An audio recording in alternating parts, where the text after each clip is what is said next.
So for a long time, my room has suffered from a chronic problem, and that's being incredibly boring. All of the walls were white and I didn't really hang anything on them. But recently I remedied this corner of my room. As you can see, I've got lots of really pretty golden framed pictures up on the wall. I've got lots of little decorations and knickknacks. And if we go down here, I've added this IKEA cabinet that I painted blue with golden stars. So all of that is nice and dandy, but if you look at the other corner of my room,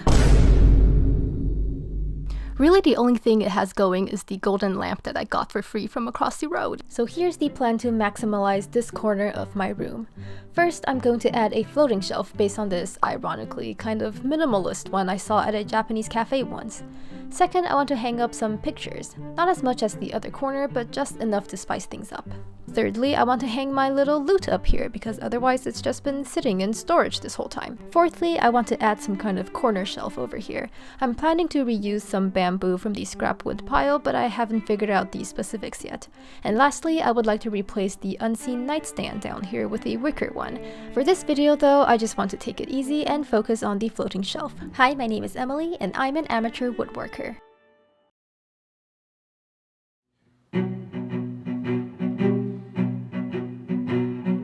I dug up some wooden planks from the garage and gave them a good scrub with a wire brush to get rid of any spider webs. Following this tutorial, I drilled 4 holes into the sides of the plank where I'll be inserting some wooden dowels. And by I drilled, I mean my dad did most of the work. Next, I cut about an inch off the end we just drilled, and since I'm an amateur, I did have to get my brother to help me. But I swear I did do some woodworking in this video. Anyway, here I'm gluing in the wooden dowels into the narrow slice, and then gluing the triangle support pieces onto the wider slice, which I did in fact cut out on my own. Because I planned to put some string lights up as per the drawing, I added these curtain hooks to the bottom of the wider slice. Once all of that was done, I took some Minwax wood finish and stained my wood a darker and warmer color so it didn't just look so raw and cheap. Oops, this is a picture of my cat, ignore that. My dad did most of the drilling and my brother helped me with the long cut, so now I'm going to see if I can do the installation all by myself. After marking out the drilling points, I put a folded post-it note under them to catch the fallout. Here you can see me drilling, or maybe not since this footage is out of focus. And here you can see me realizing I'm going to need a bigger post-it note. But since I didn't have any, I just folded some scrap paper and taped it up. So I got to drilling and noticed a problem. I had mistakenly glued the dowels into the shelf where I was supposed to be drilling the shelf into these studs. Luckily, the studs were mostly wide enough to compensate for this miscalculation, but some were such close calls that I wondered if I was hitting these studs at all.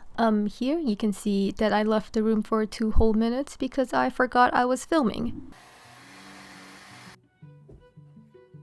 Then I prayed to the shelf gods and put the first screw into the wall, and then I spent a good while looking for the level, which I swear I had just a minute ago. Where is my level jig thing?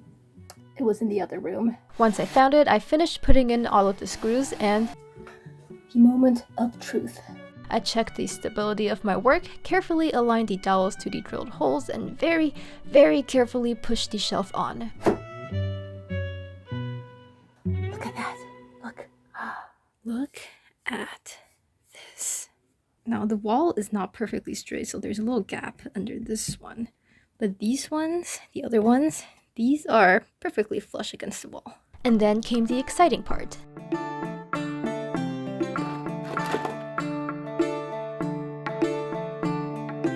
Look at this! I haven't totally decided what I'm going to display on it yet, and I think the IKEA lantern light might be a little too bulky. If I wanted this to be extra secure, I would also put screws through the bottom of the triangles, but I think I'm just going to leave it for now. I don't want to destroy my wall any more than I have to. Since I'm not very happy with the string lights, I'm thinking maybe I'll make some bunting banners instead. And I have all these scrap fabrics to work with. And in case you were wondering, yes, it is 100% because I saw that video of Rachel Maxey decorating her room. Now I just have to thread it all onto this twine.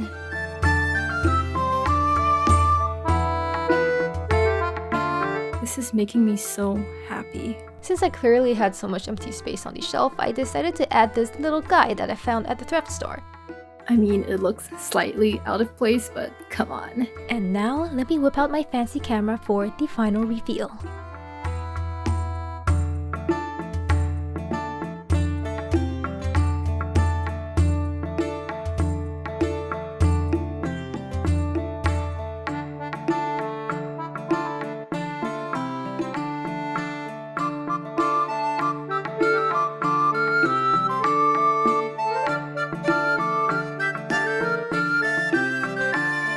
And that will be it for today's video.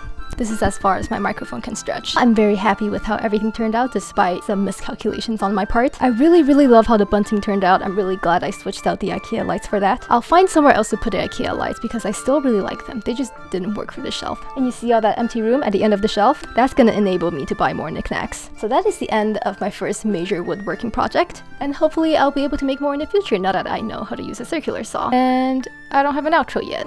See y'all next time.